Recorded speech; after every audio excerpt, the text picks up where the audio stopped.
All right, so this is going to be the second part of our series on circle theorems, and we're going to begin this second part by looking at another interesting fact related to pi. Now, 14th of March throughout the world is celebrated as Pi Day. Now, you must be wondering why 14th of March. Now, if I write 14th of March here, 14th March happens to be the third month, and if I'm using the month day notation, this happens to be 314, right?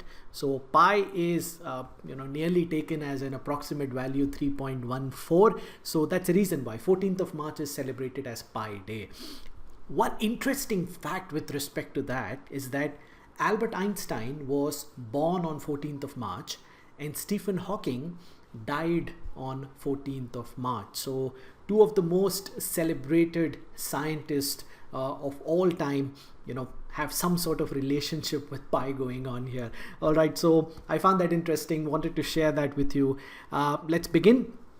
So we're going to look at another two theorems related to circles, and this time our focus would be on segments. So here's the third theorem. The third theorem is a fairly simple one. It just says that angles in the same segment are going to be equal. So if I look at this segment right here, this segment that I'm highlighting, AB, okay, so this segment is going to make the same angle anywhere on the circumference. Like it's going to make what angle here? Theta.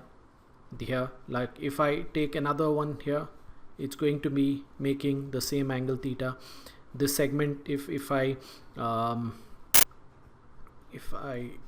draw it like this, it's going to be making the same angle theta here as well. Let me just show this to you. Okay, so here you have it. Doesn't matter how I move it. You see, the segment AC is going to make the same angle anywhere on the circumference of the circle. Doesn't matter how I move the points around. You see, it's always going to be the same angle. So that's interesting. Second, so the theorem number 4, what does it tell us? Now this is an interesting one. This one says that the angle that lies between the tangent and a chord. So as you can see, the pink line here is the tangent, and you can consider AB to be the chord. You can also consider PB to be the chord if you want. So in this particular diagram, we've considered that AB is the chord.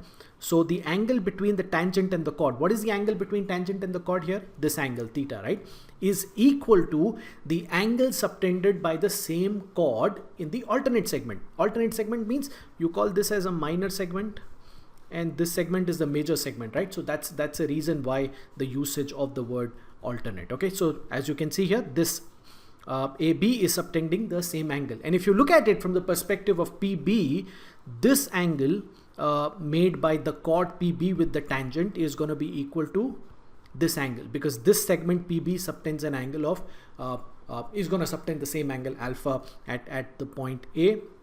Check this out here. So as you can see here, 58.3, the same angle will be subtended by this segment here in the alternate segment, and the same thing 66.58, doesn't matter, again, move the points around, it's going to be pretty much the same. Yeah, I hope this is clearly understood. Yes. Okay, so two theorems. Now let's go ahead and apply these theorems out. So here's the first question. In the diagram shown below, we've been asked to find the value of angle APB. Now, where is the angle APB? Okay, it's been highlighted here as theta. It's a fairly simple direct application of the alternate segment. So this line chord AB makes an angle of 58 degrees with this tangent here, right? And what angle is it going to subtend? It's going to subtend the same angle of 58 degrees at the circumference of the circle, that is at point P. So this is what I mean by when I say application of alternate segment theorem. Fairly simple one. The second question. Okay, so again, we've got to figure out what angle ABC. Okay, so this angle theta is what we want to figure out. So again, plenty of ways in which you can think about it. So one way is you can go ahead and find what this angle is by using the interior angles of the triangle adding up to 180 degrees. So if I call this angle, because this is going to be the same angle theta, right? Whatever is this angle is going to be the same, alternate segment theorem. So it's going to be theta plus 58 degrees plus 65 degrees adding up to 180 degrees, and then you can figure out the math. That's not a big deal. Or another way in which you can find it is, this angle 58, this is going to be the same angle 58 here, right? Again, why?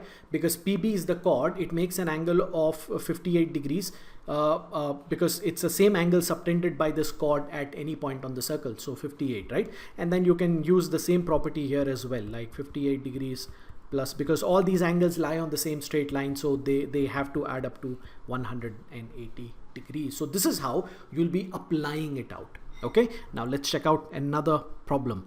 This is going to be a bit more interesting than the other two, may require us a few more steps in that. All right, so A, B, C, D are 4 points on the circle. AC and BD intersect at this point E, such that, okay, BEC is 130 degrees, and then we've also been given ECD angle as 20 degrees. Now we've got to figure out the value of the angle BAC. Let us highlight that out, BAC. Okay, so this is the angle that we're hunting after. Okay, so here what we're going to do is we're going to apply maybe 2, or I'm not too sure. Let's see how it goes. Now this chord BC, what angle is it subtending? It's subtending an angle of theta here. Now this is the same chord, so this is going to subtend the same angle theta here as well, right? So now what is this angle going to be? This angle is going to be 50 degrees, right? Because 130 plus 50 linear pair, they should add up to 180 degrees. And there you go, you can easily figure out theta from here, because if you look at this triangle that I'll highlight it for you. Yeah, so sorry, the lines are not coming straight. So if you add these 3 angles up, 50 degrees plus theta plus 20 degrees, they should all add up to 180 degrees, right? So this is 70 degrees plus theta equals 180 degrees. So you can figure out from here, like theta is going to be 110 degrees. So good question again. Yeah, nice. Next question. Okay, so Q and R are points on the circumference. I can't see Q and R. Okay, Q is here, R is here, fine. And AB is the tangent, fine, touching the circle at point P. We've been asked to find the value of X.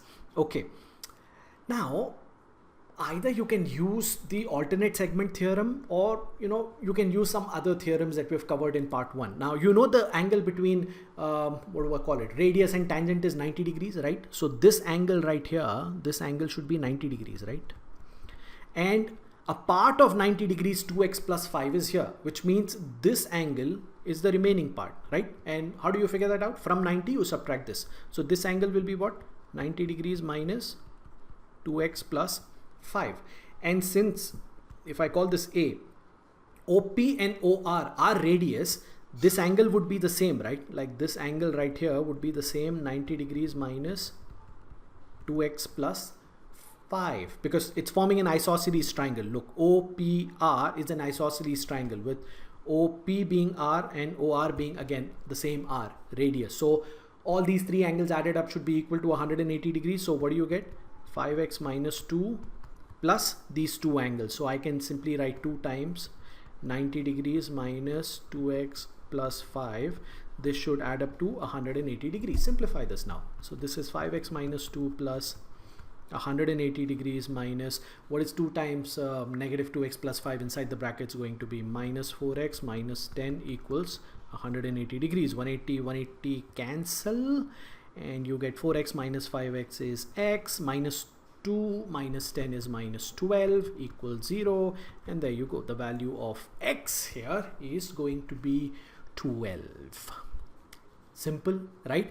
I'm sure there's another way in which you can figure it out as well. Like if you want, you can even use the alternate segment theorem to crack it, but then this seems to be the most easiest way in which you can figure this one out. So I'm sure you've understood the true theorems related to the segments.